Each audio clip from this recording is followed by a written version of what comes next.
Good morning, everybody. Welcome back to the pod that you should be listening to every start of your week. But you know, usually because we upload this at 5 p.m., you probably listen to this. I don't know why you say good morning, dude. Yeah, it's, I don't know. It's nice to start good morning, but good evening. Unless you're listening to this on Tuesday morning. Shame on you. You should have been listening to this last night. Okay. Welcome back to the pod that you listen to usually on your commute home or in the middle of the night when you can't sleep. It's your boys. Welcome back. Today we have a special guest, as we always do. We try to bring. Yeah, we don't always have a special 8 guest. out of 10 we have special guests. 8 out of 10 we do have special because guests. we like entertaining you guys through your auditory holes. That's nasty. We actually have a professional at entertaining people through their auditory holes. Oh, I would say that. So you as well. Who you be? What you do? Give us a quick introduction. Hi, Charlie. What's your name? Hello, this is Charlie Lim. Yay! I'm from Singapore, and thanks for having me. Oh my goodness. We seem to be doing a Singaporean cycle. Okay, so no lately. joke, right? 3 weeks in a row, we've had Singaporean guests. This is Charlie's the Return of the King. If you think of Hersey as the Fellowship, Ben's the Two Towers.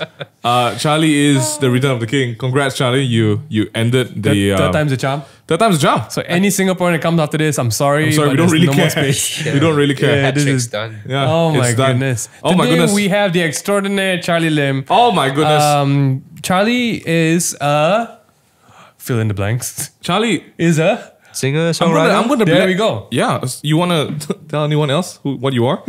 For everyone who's listening for the first time and you have no idea what's going on, it's cool. We've just got an amazing musician with us. Charlie is all the way from Singapore. He is the godfather of music in Singapore. I'm just kidding. I'm not kidding. That just shows my age. Okay. Oh no. Maybe Charlie no, is no, no. young. But really, like At he's a heart. singer, songwriter, producer. I would also say he's also sometimes a model for certain No, brands. don't think so. No, No. I You don't know- think you know I qualify when- at all for You that know when you're category. growing up in high school, and then there's always this one guy that you would check your homework with before you pass it up to the teacher. That was my impression of Charlie when it came to the music scene, because all the musicians talked about you, and Yeah, dude. they had to get like No joke. They had to like go through you like, hey, I need Charlie to check my homework before I Yeah. hand it up to the teacher. Yeah. Right. So No, I think so MingH and myself, we've met a lot of we have a lot of Singaporean friends, right? And a lot of them are in the music scene as well. And everyone, I feel like God was playing a trick on us when we met everyone except Charlie. To a point where we're just like, oh yeah, you guys gotta meet Charlie. He's not the cool dude. It's like, oh, he's hiding. Where is this naughty boy? Where is this naughty boy? And finally, actual excerpt from actual dialogue that happened. yes. Where is this naughty boy? Where is this naughty Where boy? is But he we hiding? finally have Where is him he in hiding? KL, Malaysia. He just finished playing over the weekend at Urbanscapes. So if you guys were there as well and you like his set, please check him out. Charlie's in the studio today to talk about some childhood trauma.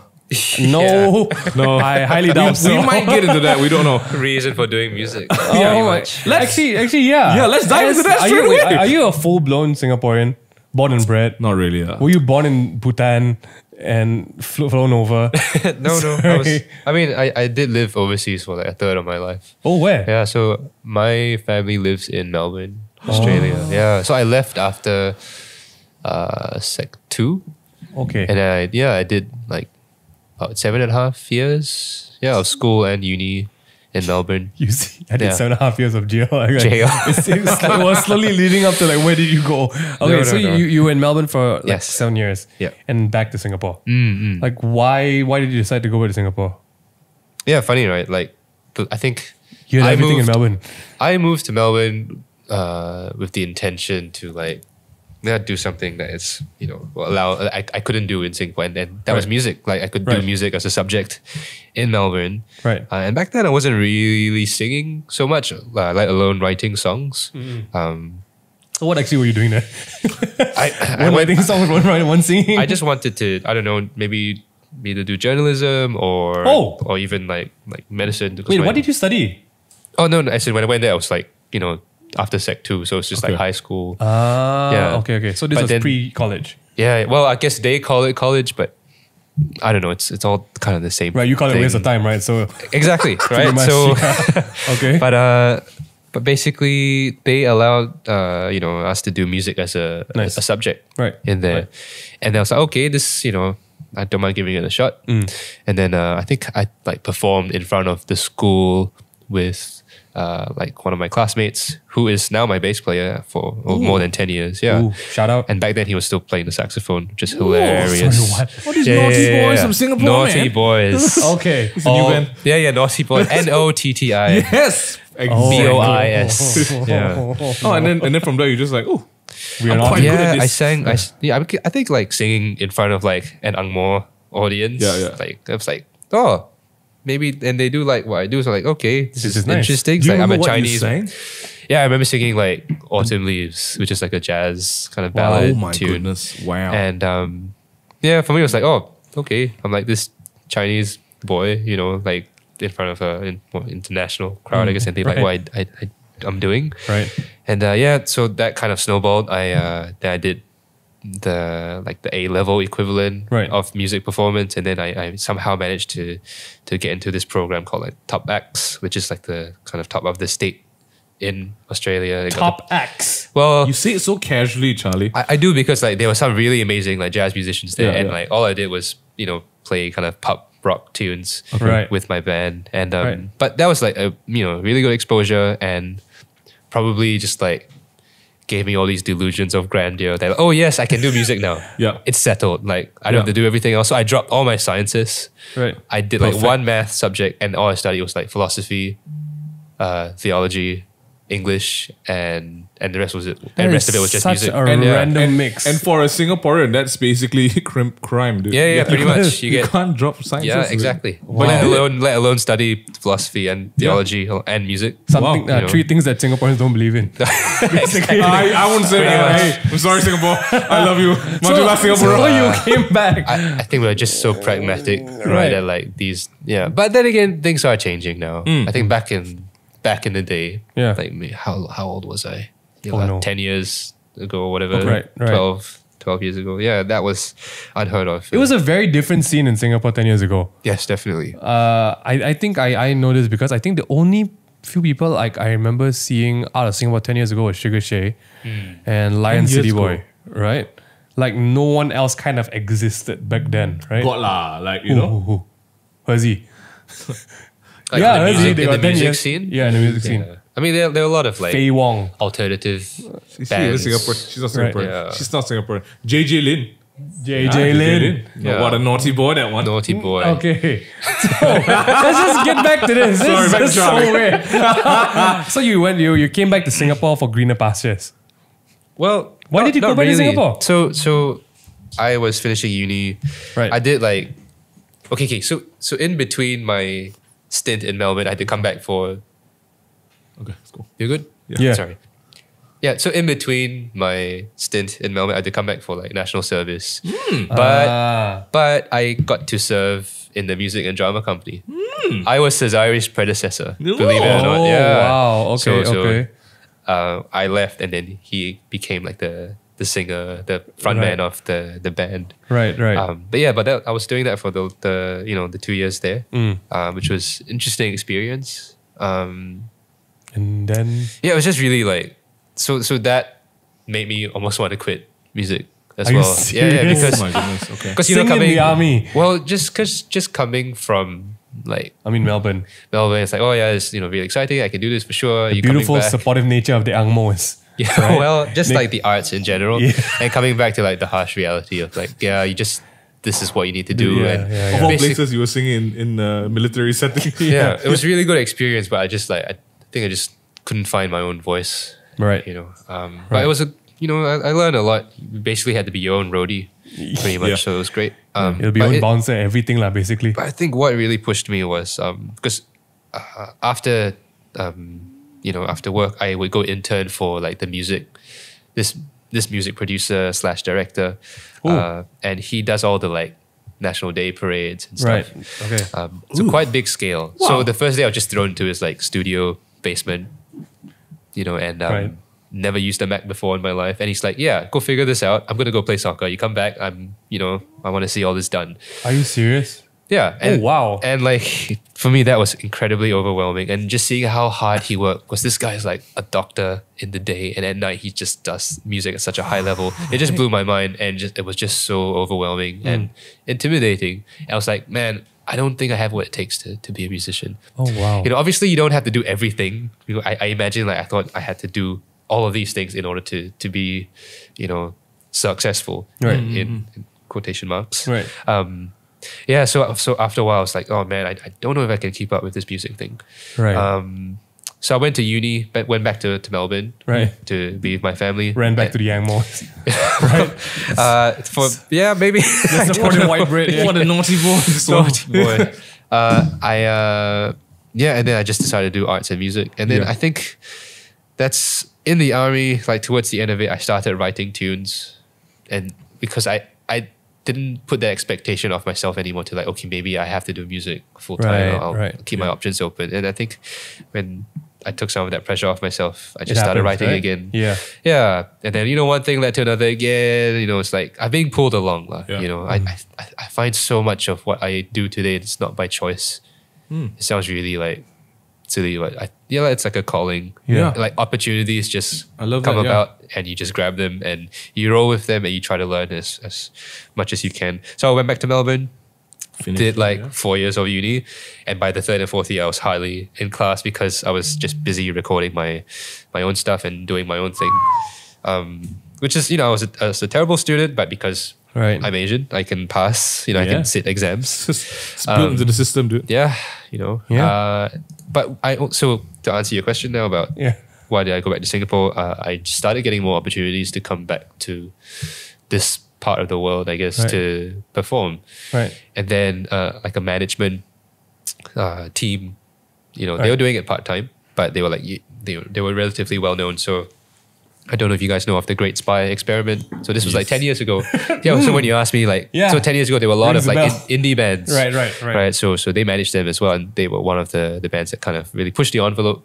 And Right. a lot of us today, like in the Singaporean scene, you know, we're standing on their shoulders. Yeah. Right.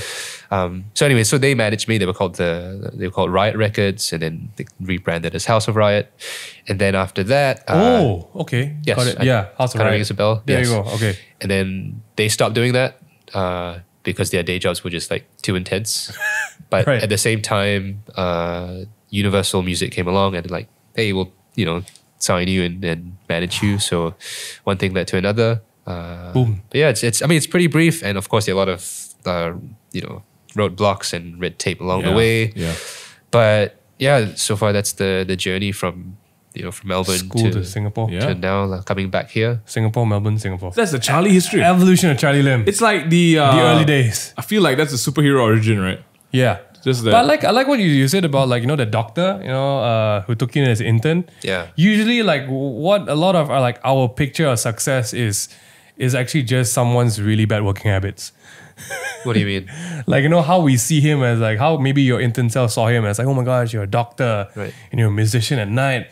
That's successful. But actually in his world, it's like, yeah, sorry, I have a really bad working habit. My work-life balance is horrible. Yeah, I don't know how he does it. It's Yeah, crazy. and maybe that's really, like, I guess in the creative scene, like, our pictures of success is actually like just really bad work-life balance on the other edge of the fence, you know, end of the fence. It's a lifestyle. I think you can't turn it off, and therefore you have to accept it. Yeah. you know, you have to Yeah. love it. Otherwise, yeah, I think if you want to be really good at what you do, no matter what Focus, it right? is, then you just have to make it work somehow. Yeah. I think a lot of our friends I think we're very grateful and very blessed to have a lot of friends from the creative world. You know, the corporate world is pretty, I mean, I'm not underplaying any of the commitments of the corporate world, just saying you guys work really hard too. But I think the creative world, more often than not, the friends in there, they're under definitely a bigger like crisis or dilemma because you can't seem to let go of your day job because that stability, but then like your soul is tormented by like what ifs and like I need to work after work, and then finally you get to a point where, you know what, I'm just going to leave my day job, I'm just going to go all in. And I think that's where the magic happens. And usually, like, you know, if it works, it's more of like just making yourself available and showing up where you're called to, and then one thing leads to another, and boom, You Charlie Lim. That's right, Charlie Lim. Before we dive deep into who he is as well in his mind, because I would say we literally just dive. We Man, literally are wading to the surface right help. now. I think we need some air right now. I've got some fans on the line with their questions. Someone called have? Matthew is asking, how long more will Charlie be doing music for? Oh. Is he ever going to get a corporate job in the future if he stops making music? What's the next destination? Oh wow, Oh dang. that's something that like. Your parents will ask you. Yeah, actually no, they've. Hi, Dad. I think like after doing this with solo, I think they've kind of like Okay he'll lah. be okay. At most, he could teach. I don't know. Right. And I have, I've done the whole rite of passage thing. I was teaching like kindergarten and primary school when I was in Australia just to pay the bills. Yeah, and a bit of teaching when I came back as well. But I don't know. That's a question that like I think I got very anxious about like in the last maybe 3 to 4 years, especially like I'm 31 now. But like getting into my 30s was like crap. Like if I'm not like sustaining myself doing music, then like maybe it's time to Something else. get a real job, right? man. But I think like you see that all these questions and all this self-doubt and even like what does get a real job mean, like it's still ingrained in my subconscious, and all this time I've been thinking like what I'm doing is not constructive, for lack of a better word. And I don't know, it's like my last record, it's called Check Hook, and a lot of the themes around that album revolve around this whole like burning out from working in this like field, getting really upset at like myself for like throwing everything in the kitchen sink into a like a project and then like not getting what I expected out of it. Wow. So a lot of it's got to do with like overthinking too much about a lot of these problems that we were talking about before.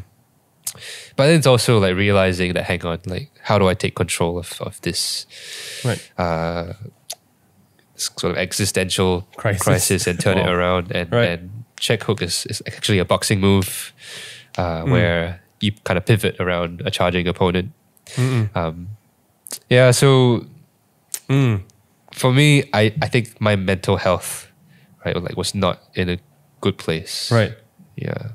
I think I know a lot of Singaporeans who need to listen to this album and podcast. Shout out, love you guys, Singaporeans. Okay. So, yeah, I think the record itself, just kind of a lot of my like anxieties, it's kind of was kind of put into the making of this thing, and I channel a lot of that into it. But also getting out of it as well. Do you think that's kind of where, like, I know, so you're doing this recently as well. I think Narelle released a single as well. I think it's called Tears, right? She's also getting into the whole groove of being really real and true to where you are as an artist and putting into your music. Because I think we live in an era where you always aim for what's relatable first, right? You sing what the crowd wants to hear from you first. And I think in Singapore, you guys are probably the subject to, I think, the highest level of criticism and like demand, because whenever we visit Singapore and we watch the content that is being put out, they're very locked into a certain kind of content. Like, it has to be this way. We like this kind of content. And I think the creators there definitely have a lot of strain on them, because the amount of expression of your true self that you can actually put out is like cut, right? I think we talked about that last time that we were over in Singapore as well, and we were all in the room and just talking about like when we're going to put your next thing out. By when you're going to put your next thing out, I mean songs and no body parts involved. I'm just saying. But I think it's a very normal thing that if you are of a certain skill level, you definitely doubt yourself more. We did a podcast, briefly talked about this thing called the imposter syndrome. Sure. If you heard about that, right? And it merely states that I think when you reach a certain level of skill, you start to question yourself and like, I'm a fake, because I know the real talented ones and how they're doing it, and how I'm doing it is not, I think, anywhere close to that. From what I've just listened to.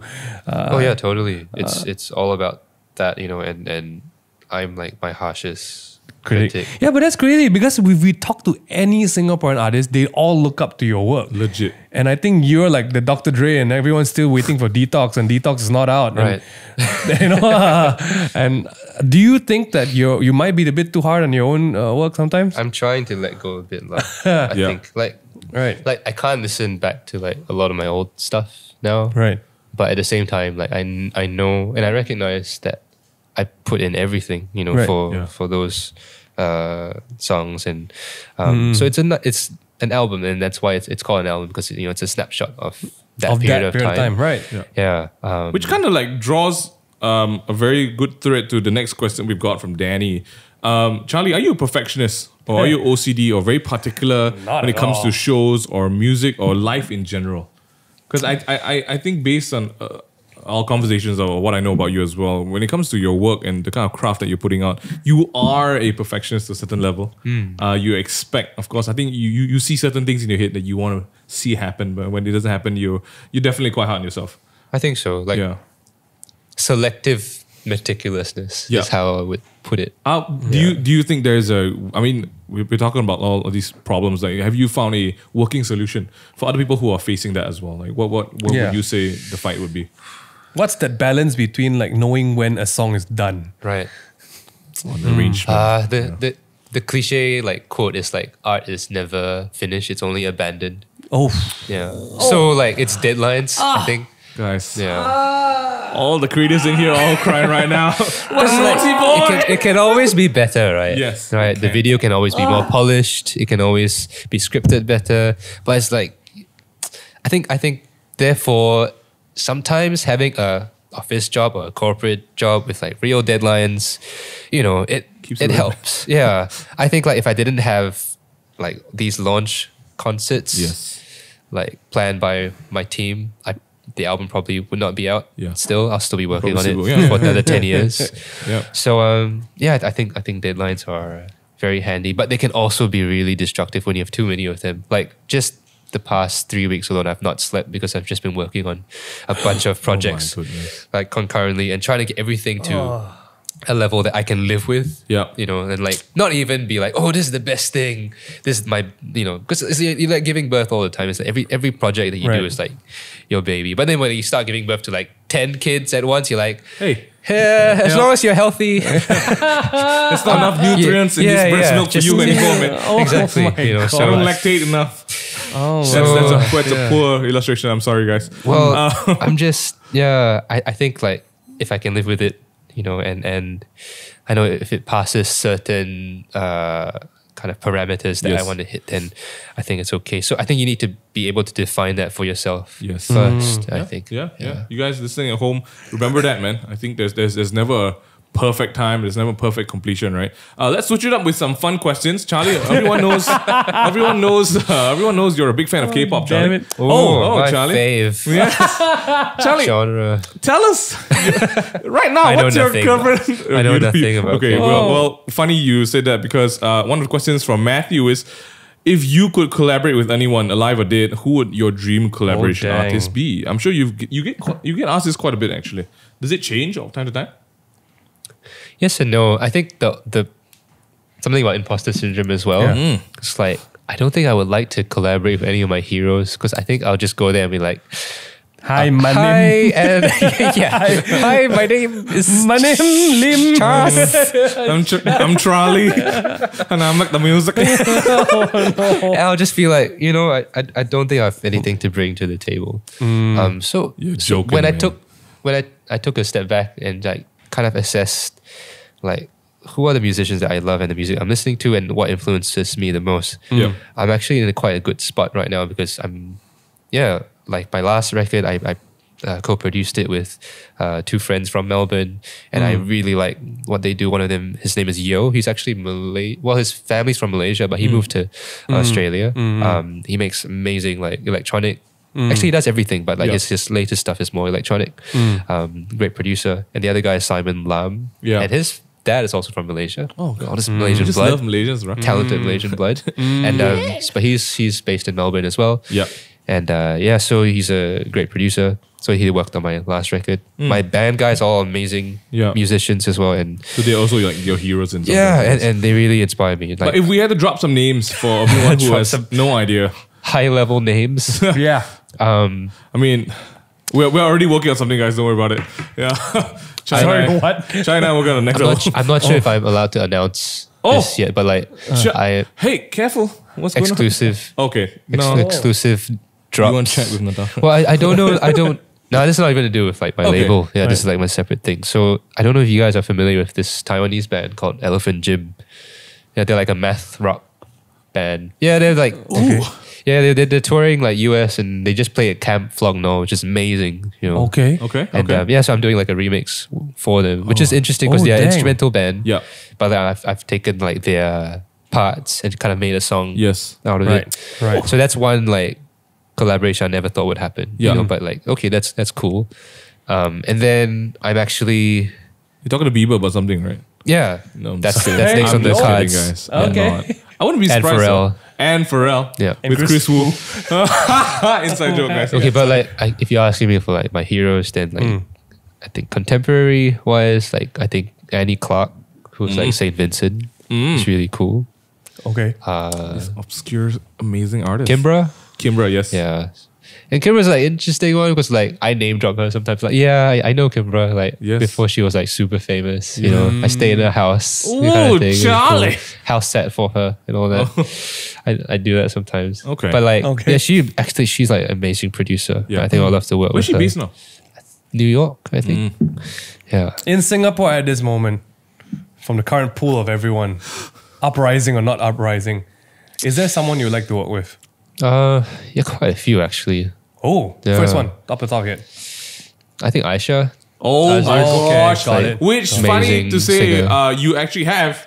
Not really. You had a lot of artists as well. So, I mean, interesting. Charlie talked about how he interned for a doctor who's a doctor in the day, did Yeah. music at night, did some like National Day Parade stuff.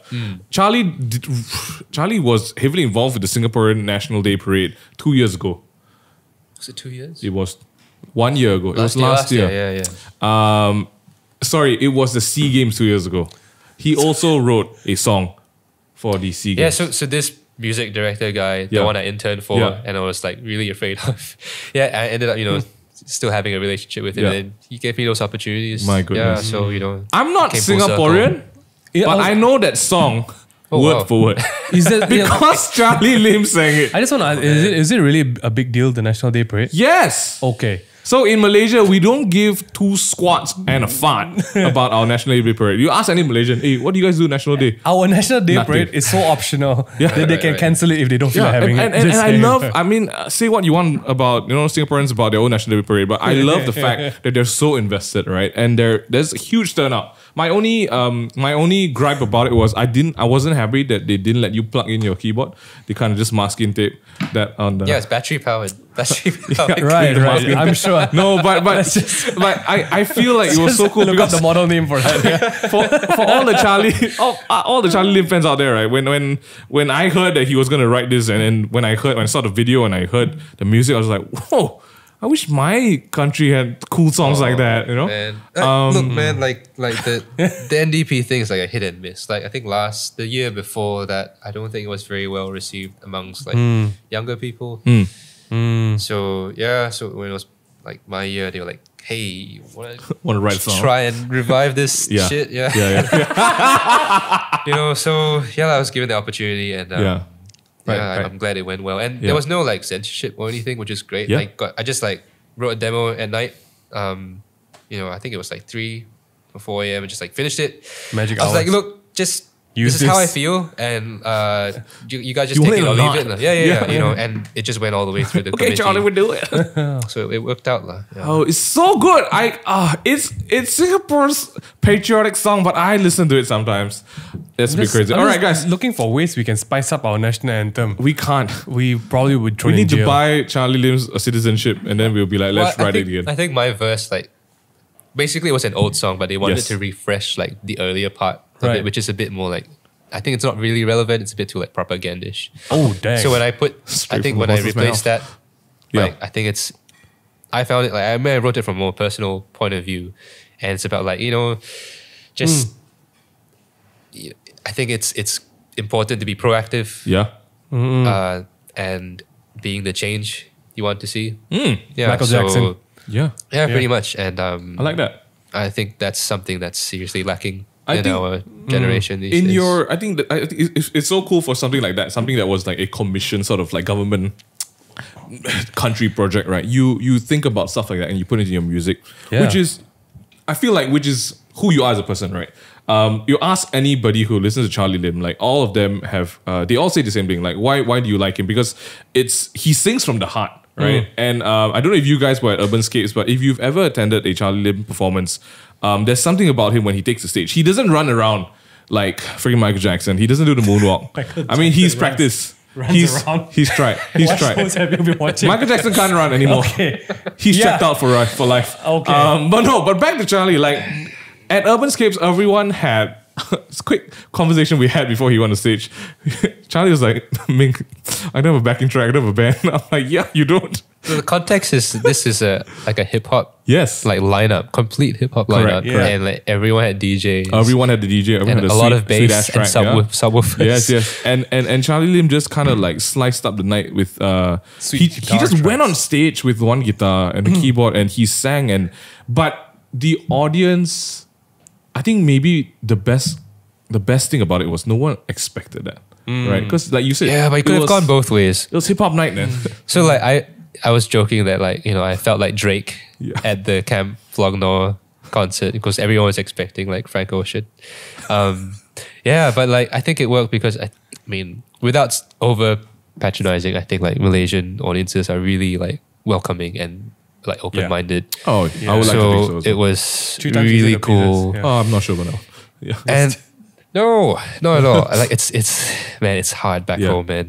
Anyway, You're preaching to the choir, man. We know. Oh, man. so yeah, just like I think half the battle was already won when you go up there and people actually listening to you, you know. So I was really grateful, and then you feed off that energy. Yeah. So I think because because it was like a fun show. Like the feedback that night, like we were just asking people like, what do you feel about it? And everyone's like, dude, this guy is pulling my heartstrings, man. And like it's apparently it's what you do, Charlie. Do you have so there's a branding. The Charlie Lim branding is that he's a mysterious boy. Very emotional, sentimental. And because Charlie, you talk so much, Charlie. You talk so much, and sometimes people just like this guy just needs to shut up, and then you're just such an extrovert. I'll tell you right now. To everyone listening, I'll be like, oh yeah, it's just another podcast featuring Charlie Lim. All of Charlie's friends will be like, he did a podcast. Yeah, that's Charlie right here. And since you're such an extrovert, Charlie, like really talk to us about how that duality plays out for you in your favor. To be fair, man. I do like to ramble for sure. Yeah. But it's like you just have to ramble with the right people, I Yes, suppose. I think so. And yeah. Thanks for reminding me for this because I feel like I'm quite comfortable That's sharing. great. Yeah. You Thanks, guys might Phil. not see it through the podcast, but we're all not wearing pants. Okay. That was Charlie's requirement. It's getting real sweaty under the table. Okay, Just, we're gonna jump to another question. We're gonna jump to another question. Just sucks. This sucks. Yes, sucks. So, Three a big socks fan. each. His name is Jeffrey. He writes, Charlie mentioned in the past that Time and Space was way harder to write compared to Track Hook. Which song took the longest to write and finish, and why? So, for everyone who doesn't know, Time and Space is his is that a dual EP, dual album? Yeah, it's a dual EP, I guess. And that came out in 2000 and I want to say 52. 2005, yes. Time and Space? Yeah, 2005. It's Dang. been a while. Oh, No. dang. That came out 2016, dude. The double EP? 15. 15. Yeah. Did we say 15. 5? I was saying 5. Okay. So you're fed He off was by saying 2005. 2005. I was like, Charlie, I don't think you wrote that 2005, man. Really long ago. Time is relative, guys. Okay, It's okay. no, let's talk about that. So, like, Check Hook came out last year. Yes. And then Time and Space a year and a half, 2 years before that. What was... You've actually talked about this. I mean, you've talked about how it was a departure from your comfort style, which was like music, instruments and band and stuff. And then Check Hook was such like electronic. Yeah. But from even both, like what was the hardest track that... Bitter took the longest to write. Not that I was working on it every day, right? Yeah. But like the conception of like the first idea, like on the guitar riff, Yes. and a few like melodic ideas. that started 3 years ago from like it took 3 years to complete. Oh my goodness. Yeah. He's not joking when he said, Good things take time. Good things take time.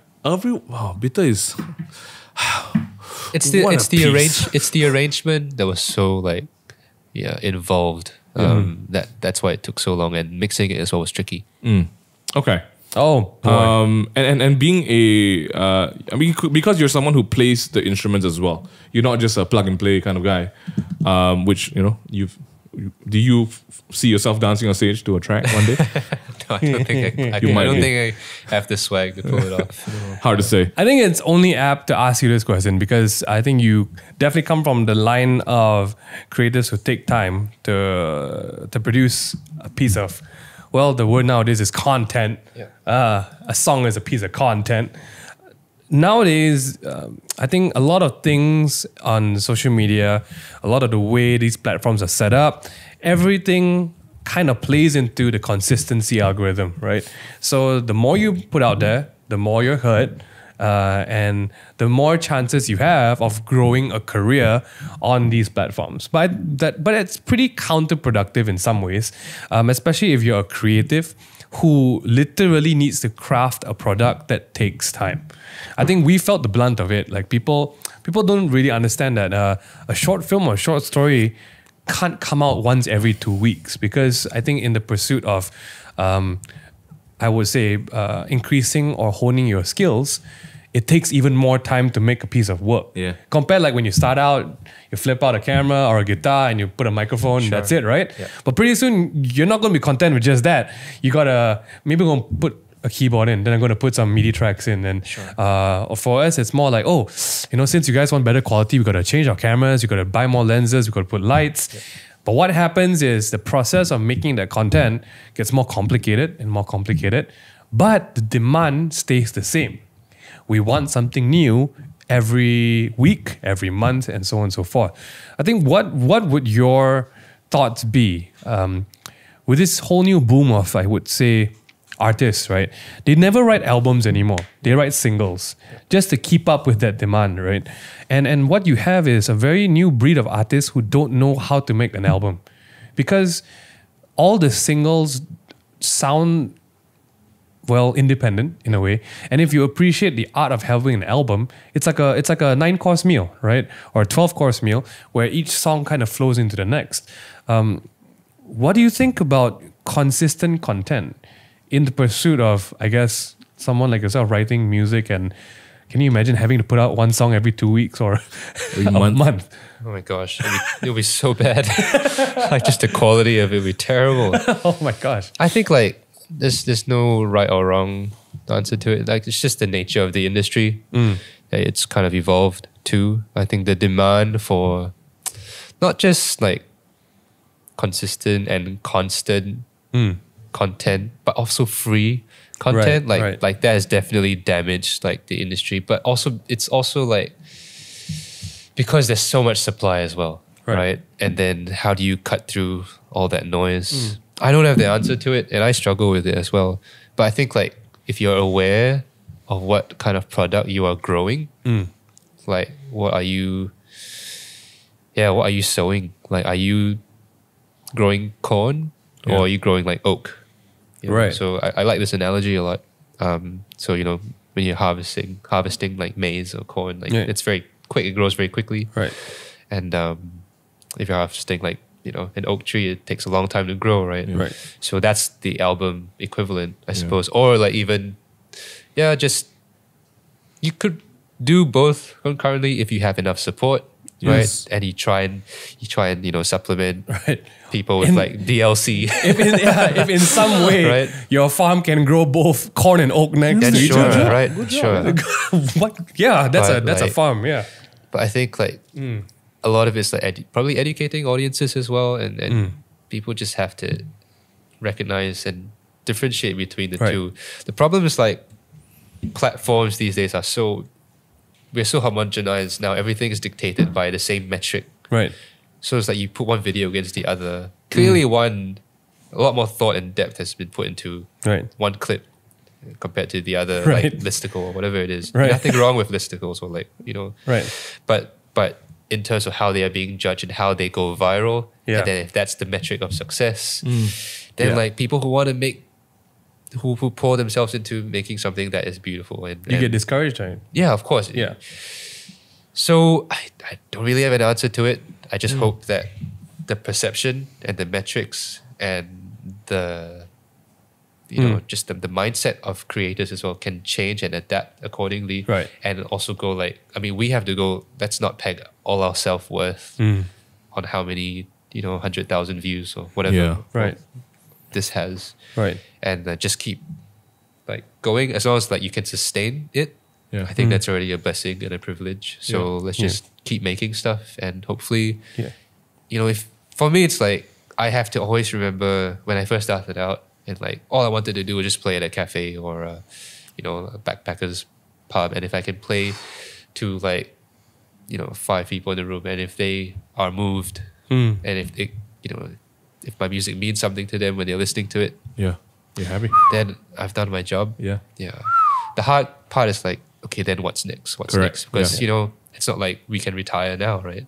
So I think that's tricky for us where time is so compressed, and we have to keep delivering, and that's why creators burn out. Yeah. Which I feel like is a good kind of place to land on as we bring the podcast to the close. What's next for Charlie Lim?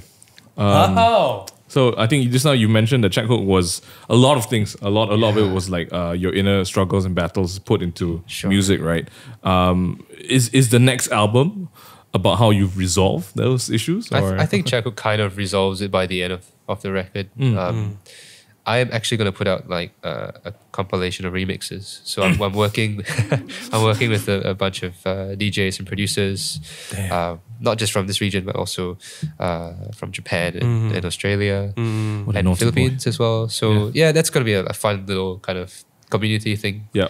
I'm also going to put out some like live stuff that we have done. And I think like I haven't really featured my live band, who are all really amazing musicians. Mothership, help me. So I'm gonna put that out along with a couple of new singles. Oh! So When can we expect this, Charlie? I think Are you Christmas man? You're hearing it here first, guys. We claim it. Yeah. That's right. When can we expect this, Charlie? hopefully, well, we're gonna roll stuff out like before Christmas, and then into like early New Year. Have you ever considered doing a Christmas album, Charlie? I feel like you'd be perfect for it. I don't think I'll have anything much to add. Think about it I'm this pretty way, sure like, Michael Bublé everyone- said the same thing. No, like because Michael Bublé and Mariah Carey, they're covering all the happy bases, right? But then you need some sad songs in Christmas. Like when I was in England, right? And I lived alone, and it was Christmas, and I saw everyone having family, and I didn't have family. I needed a sad song to kind of make me cry heavily in the mirror. Yeah, you can't listen to I'll Be Home for Christmas. Nah. You're freaking wrecked. You throw So, your... like, I feel like you could. You know? Yeah, I think. Well, I guess when you listen to a song, it's kind of like your friend, right? It's listening to how you feel. Guys, yeah. 2020, Charlie Lim, Christmas album. That's right. It's gonna happen, guys. Only if you guys play on it We will. I'm gonna fly out Singapore for this don't know what you and want rap on it. for sure. Yeah, if you say Is so. that- without pants. 2020. You got it, Charlie. But okay, Jingle what bells. else? Next year, is there anything major happening that we can be excited about Charlie Lim? I'm kind of preparing all this like work because I'm leaving for London for like 6 months just to What's go. happening, Charlie? What? Yeah, I need a break from all this and just kind of need nice. to while working on new stuff. you Yes. know? Well done. So Of course. I think it's Fish been and overdue. chips. Yep. And then when I come back, hopefully I have more. It's like a stuff hard ready. reset, right? Yeah, man. Governor. I think we all need. What the need heck, that man? every now and then. Governor. Throwing out my London slang. That's disgusting, dude. So you're gonna be there for 6 months Yeah, at working on least new lah. stuff. Yeah. Okay.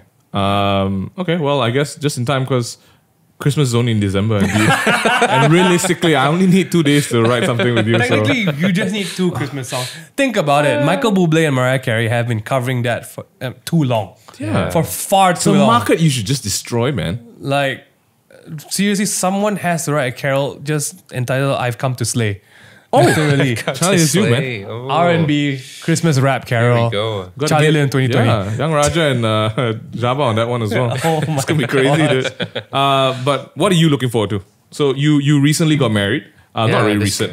year, in March. Yeah, in March. Congrats, congrats, Charlie. And and to you then- as well. Okay, Congrats. thanks. What are you looking forward to as a musician, as a husband, as a individual? 2020 is gonna be a big year, Charlie. Oh man. Oh man. I don't know. I think I just want to stay balanced.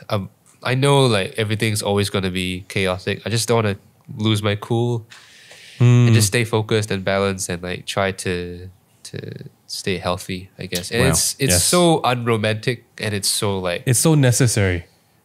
I mean, it's so necessary. It's necessary, but we don't, we don't romanticize this in the Yeah, media. there's nothing glamorous about being healthy. About being alive, Just right? saying, yeah. Just Drinking water. Yeah, Who staying needs hydrated. water? Yeah. But I think that's really important, especially as a creator, when like this is your life. I love that. Yes. Yeah. I mean, maybe that's the perfect place to kind of end this podcast. For everyone who's struggling with where you are and who you are right now, what's next for you? Just do what Charlie does. Stay hydrated. And go to London for 6 months. There's definitely nothing fancy about the idea of balancing. Or keeping it, or being, or surviving, right? Like everyone wants to jump into the next greatest thing of their lives, but sometimes being where you are is the next greatest thing. And I think sometimes we take that for granted a lot. Being alive is the next greatest thing. Yeah.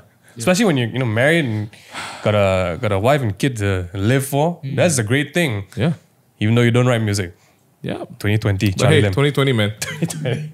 It's time to hang up the cape. Oh no, what? No, Charlie, no. Don't say that. Oh no. Everyone, thank you so much for listening into this podcast. We love having Charlie Lim. If you guys want more Tabletop podcasts, we're on Spotify and Apple Music. You can watch the YouTube video for the visuals. And please do yourself a favor.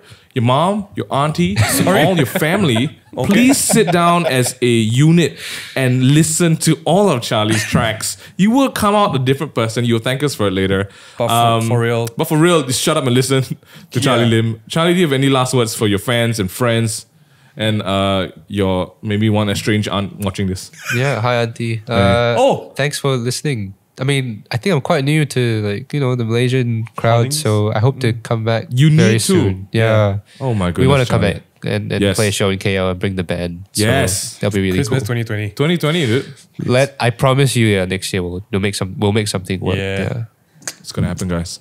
Thanks so much for listening. Have a great week. Stay hydrated. We love you guys. Take care. Thanks for having me. Bye.